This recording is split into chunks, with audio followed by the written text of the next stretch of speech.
to add a little bit of stability. But I'll say right now, I would never race in this shoe on a marathon.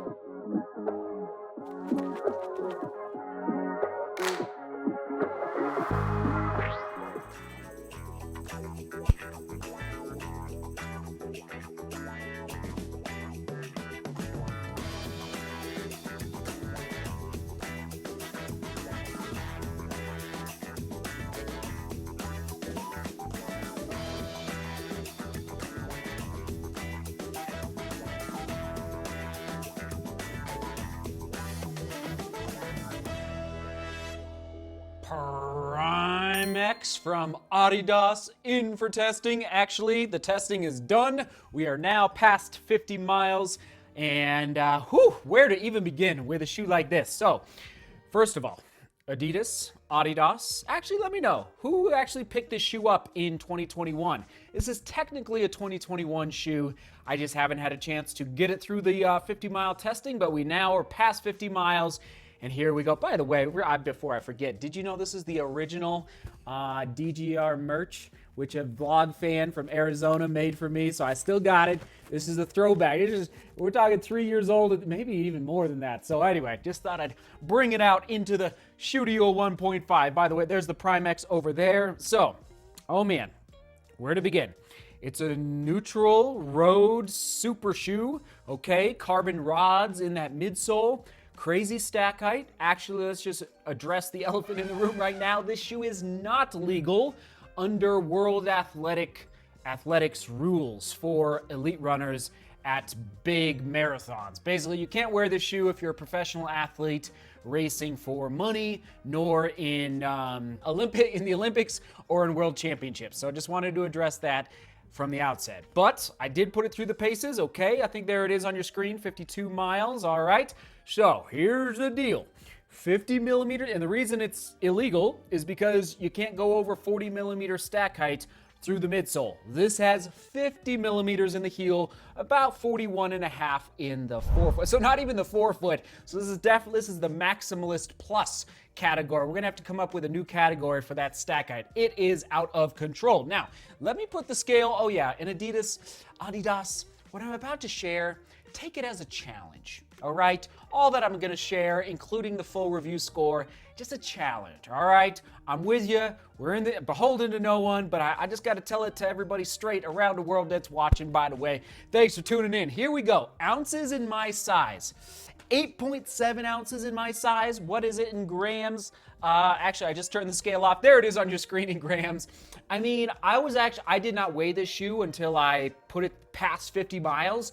I was hoping for low sevens. I don't know what it was. I was obviously hoping way too much. There is my score, 3 out of 10. If you're gonna be putting the shoe on for a marathon race, I mean, that is over 2.5 ounces heavier than the Next Percent 2, than the not the Endorphin Speed 2, the Metaspeed Sky. There we go. Those two shoes are right around 6 ounces in my size. Oh my goodness. I mean, it's like we gotta really work on the weight of this shoe if it's gonna be for me to be excited about it for marathon or half marathon racing. Let's move on to that upper. It's a single layer Cellar Mesh 2.0, and my lockdown score is not amazing.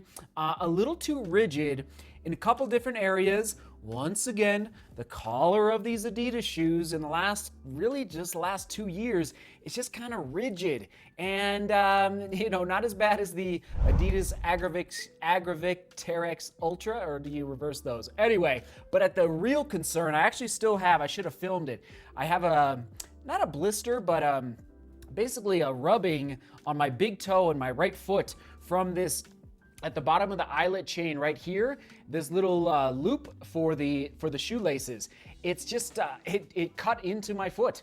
And but the reason I took the shoe to 50 miles and I pushed through, one of the reasons was that it is a nice ride with respect to cushion. Actually, there's my overall score for the upper as well. But let's dive into the midsole. So, I mean, it's actually softer than I expected. I thought that this is closer to the RC Elite 2 from New Balance, Wow, that's interesting. So it felt, I will say, it was a gentle ride on the legs, which is kind of nice.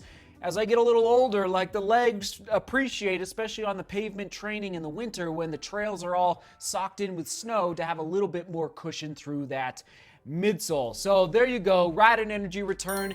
It is there, 8 out of 10 for the midsole. And I will say there's 3 layers of Light Strike Pro midsole with those carbon energy rods in the forefoot, and then these energy blades under the rods to add a little bit of stability.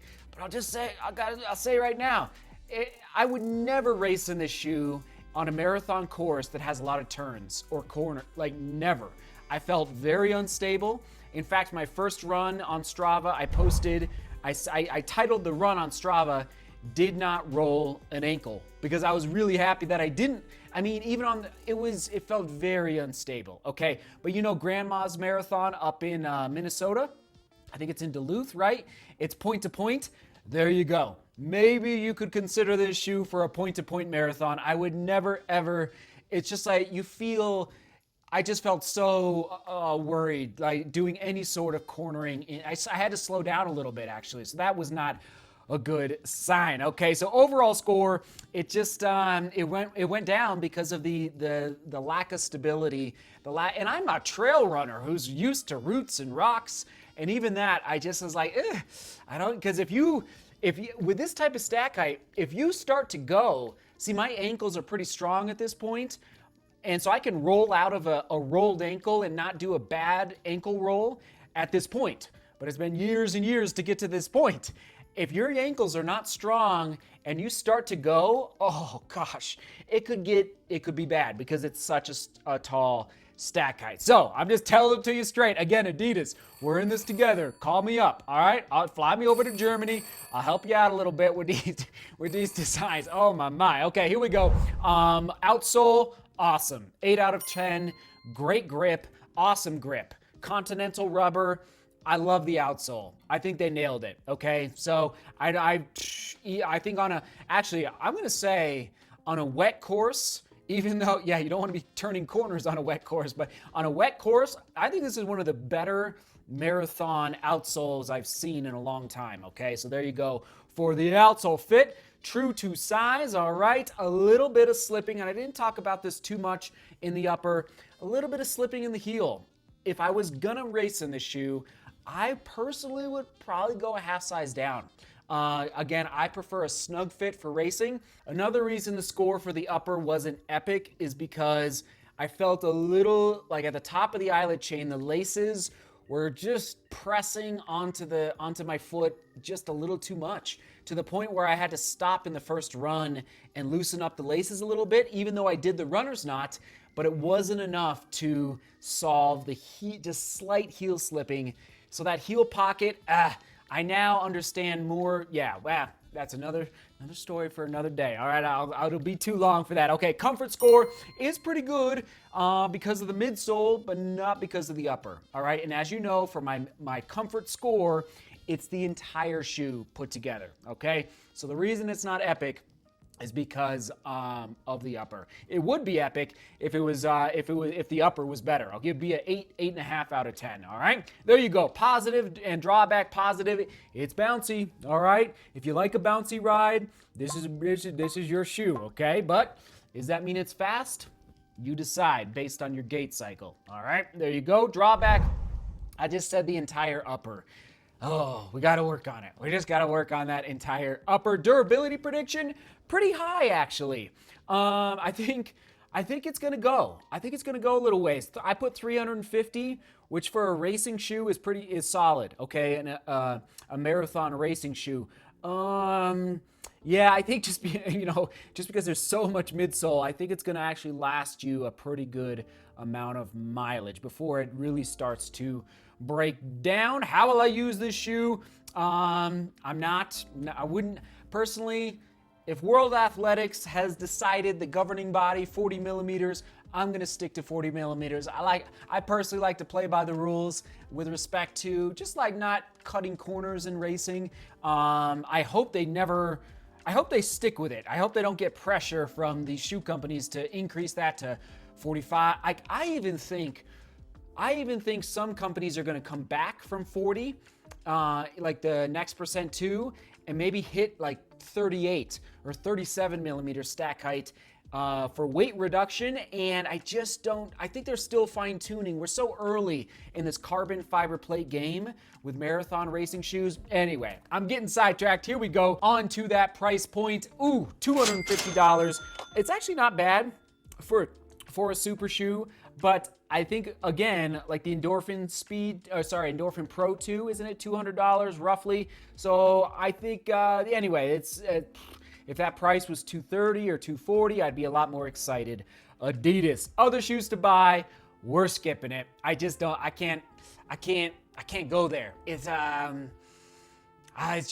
so unique because there's no other shoe within 10 millimeters of stack height of this crazy guy. All right, shoe quick specs for the Adidas Prime X, the super shoe from 2021. Soak it in, 8.5 millimeter drop. Did I even mention the drop? Sorry if I didn't. There you go. My size, weight, 8.6, 8.7, just too much. Single layer Cellular mesh. All right, and that 50-mile full review score in the books with a 6.13 out of 10. As you know, you want to at least be in the 7s for my scoring system, so kind of a failing grade for the Prime X, but we'll see. We'll see what they do in 2022. All right, comment of the day, Ben Anastasov. Here we go. I think this is your second one. He said, I had the Pro 2 for a little while, but I sent it back, the Adidas Pro 2, because it was uncomfortable for me. I felt just as fast as the next percent, but I felt that Adidas tried to be too fancy with the cutouts. I think specifically talking about the outsole. It makes a very narrow midfoot landing area, which in turn led to some instability for me. He goes on a little bit more. I won't read it all, so thank you, Ben, for chiming in. And so that was pulled, I do believe, from the full review of the Adidas Pro 2 from earlier in 2021. All right, question of the day. Here we go. What are your, I'll say top 1 or top 3 running or fitness apps that you use? Do I have my phone here? That you use on your phone right now? You know, obviously for me, it's definitely Strava, but what apps do you use for your running, your gym work, there's so many apps out there at this point. What are your top 3? All right, onward and upward. Let's toss it to the Adidas running shoe playlist. Actually, no. The carbon fiber plate running shoe playlist. Right there. Whew, man, Prime X. We'll keep trying. Seek beauty, work hard, and love each other.